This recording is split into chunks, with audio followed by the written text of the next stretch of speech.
Classe 1. Comprendre la nature du bonheur, démystifier les idées fausses et cultiver une joie durable. Le bonheur est une aspiration universelle, mais il est souvent mal compris. De nombreuses personnes assimilent le bonheur à des moments de plaisir fugaces ou à des circonstances extérieures. Or, le véritable bonheur englobe un sentiment de joie et de satisfaction plus profond et plus durable. Dans cette leçon, nous allons approfondir le concept de bonheur, démystifier les idées fausses les plus répandues et mettre en évidence la distinction entre le plaisir à court terme et le bonheur à long terme.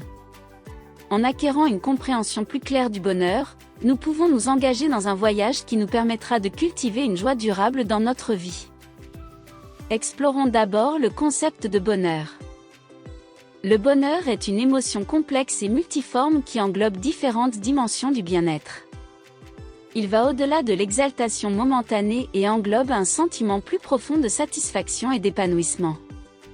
Les chercheurs, les philosophes et les psychologues ont proposé diverses perspectives sur le bonheur tout au long de l'histoire. Le psychologue positif Martin Seligman a proposé le concept de bonheur authentique, qui suggère que le véritable bonheur découle de l'engagement dans des activités qui correspondent à nos forces et à nos valeurs. Il implique de poursuivre des objectifs significatifs, d'entretenir des relations positives et d'éprouver un sentiment d'accomplissement et d'épanouissement personnel. Démystifier les idées fausses sur le bonheur. Idées fausses, le bonheur dépend uniquement de circonstances extérieures. Contrairement à la croyance populaire, le bonheur n'est pas uniquement déterminé par des facteurs externes tels que la richesse, la célébrité ou les possessions matérielles. De nombreuses études ont montré que si les circonstances extérieures contribuent dans une certaine mesure à notre bien-être, elles ont un impact relativement faible sur le bonheur à long terme. Le phénomène du « tapis roulant hédonique » démontre que nous avons tendance à nous adapter à de nouvelles circonstances et à revenir à notre niveau de bonheur de base. Idée fausse, le bonheur est une destination à atteindre. Le bonheur n'est pas une destination fixe, mais un voyage permanent. C'est un état d'être qui peut être cultivé par des pratiques intentionnelles et des changements d'état d'esprit. Le bonheur ne dépend pas de la réalisation d'objectifs spécifiques ou de l'atteinte de certaines étapes, il implique plutôt de trouver la joie et le contentement dans le moment présent, indépendamment des circonstances extérieures.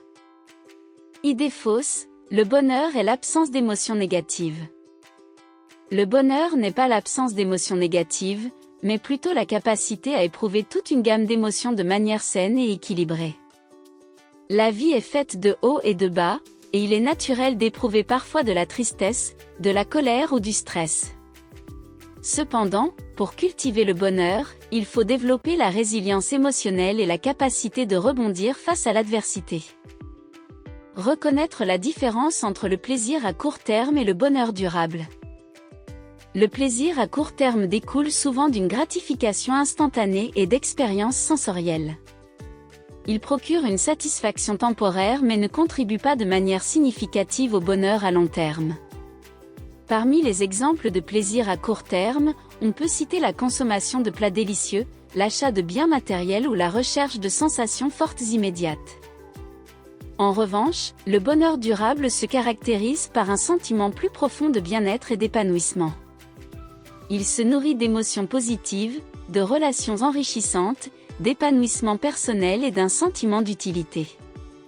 Le bonheur durable repose sur des valeurs intrinsèques et une satisfaction intérieure plutôt que sur des validations extérieures. Pratique pour cultiver un bonheur durable.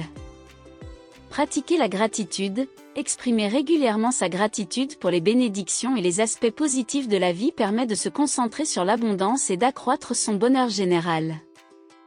Construire des relations significatives, investir du temps et des efforts dans la construction et l'entretien de relations favorise un sentiment de connexion, d'appartenance et de soutien, ce qui contribue à un bonheur durable.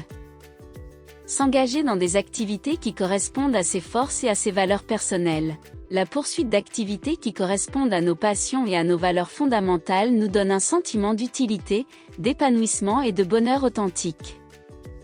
Cultiver la pleine conscience. Le développement de la conscience du moment présent et des pratiques de pleine conscience nous permet de savourer les joies simples de la vie et de réduire l'impact des émotions négatives.